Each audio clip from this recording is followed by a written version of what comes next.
آصف اقبال کراچی سے پوچھتے ہیں، مفتی صاحب پیسوں کی مجھے سخت ضرورت ہے، اس کے لیے مجھے کوئی وظیفہ بتا دیں۔ قرآن و حدیث کی روشنی میں بہت سارے ایسے اعمال ہمیں ملتے ہیں جن کے کرنے سے اللہ تعالیٰ رزق میں وسعت پیدا فرما دیتے ہیں۔ کام کے اندر، کاروبار کے اندر، رزق کے اندر وسعت پیدا ہو جاتی ہے۔ اگر آپ بھی چاہتے ہیں آپ کی جیب میں ہمیشہ پیسے رہیں، پیسے آپ سے کبھی ختم نہ ہوں، یہ ایک ایسا عمل جو حدیث پاک کی روشنی سے ہمیں ملتا ہے۔ اگر ہم یہ عمل کریں گے انشاءاللہ اللہ کے فضل و کرم سے ہم کبھی بھی کسی کے سامنے ہاتھ نہیں پھیلائیں گے۔ ہاتھ پھیلانے سے پہلے ہی اللہ تعالیٰ ہر طرح کی ضرورت کو پورا فرما دیں گے۔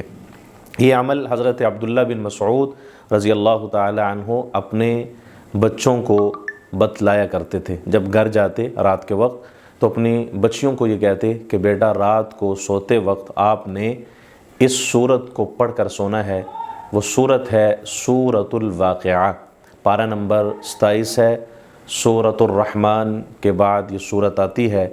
اس سورت کو رات کو جو شخص پڑھ کر سوتا ہے بعد نماز مغرب، مفسرین نے، علماء نے، مشائخ نے لکھا ہے بعد نماز مغرب اگر اس کو پڑھنے کا معمول بنا لیا جائے، زندگی بھر کبھی بھی فقر و فاقہ نہیں ہوگا، کبھی بھی آپ پریشان نہیں ہوں گے، تنگ دست نہیں ہوں گے، آپ کے پاس کبھی بھی پیسے ختم نہیں ہوں گے۔ اگر آپ چاہتے ہیں آپ کے پاس ہمیشہ پیسے رہیں، آپ کی جیب میں ہر وقت پیسے ہوں، تو پھر آپ اس کے لیے سورۃ الواقعہ کی تلاوت اس کو روزانہ جاری رکھیں۔ بہت سارے مشائخ نے اس سورت کے متعلق فرمایا ہے۔ حضرت عبداللہ بن مسعود بھی اپنی بچیوں کو یہی تلقین کیا کرتے تھے کہ بیٹا آپ کو جب بھی کوئی ضرورت ہو، جب بھی حاجت ہو، گھر میں پریشانی ہو، تو آپ نے اسی سورت کو پڑھ کر اللہ سے مانگنا ہے۔ اللہ تعالیٰ بن مانگے ہی ہر طرح کی ضروریات کو پورا فرما دیں گے۔ اس کے ساتھ ساتھ 5 نمازوں کے بعد 5 سورتوں کا ذکر خاص طور پر آتا ہے، جسے مشائخ نے، اکابرین نے اپنی مختلف کتابوں میں جن کو نقل کیا ہے۔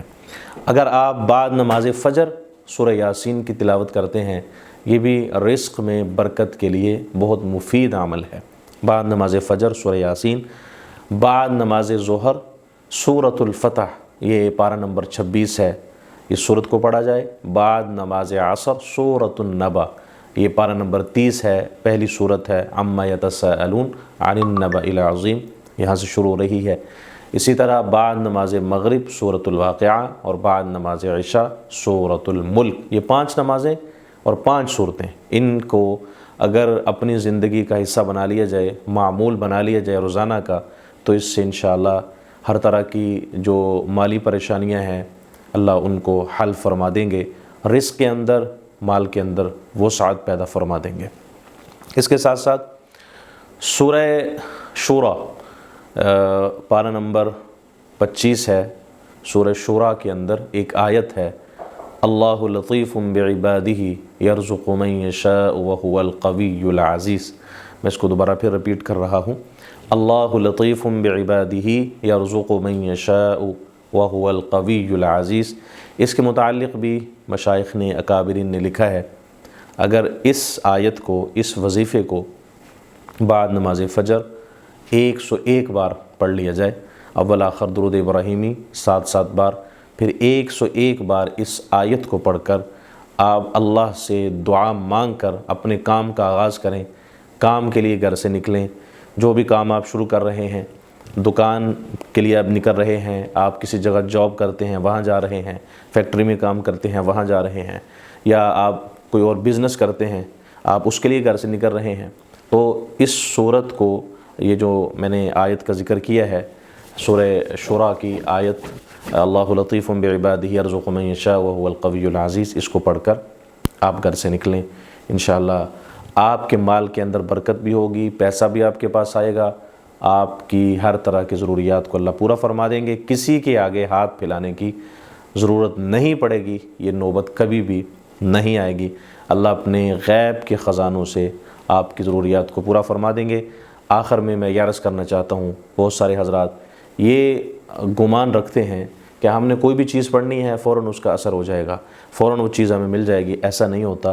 ہمارا کام ہے ہم کامل ایمان اور یقین کے ساتھ اپنے عمل کو جاری رکھیں، اپنے کام کو کرتے رہیں، اور کام کرنے کے بعد محنت بھی کریں، کوشش بھی کریں، اللہ سے بھی مانگیں، وظائف بھی پڑھیں، اور اس کے ساتھ ساتھ یقین ہمارا اللہ کی ذات پر ہونا چاہیے کہ اللہ کی ذات ہمیں ضرور نوازے گی، ضرور عطا فرمائے گی۔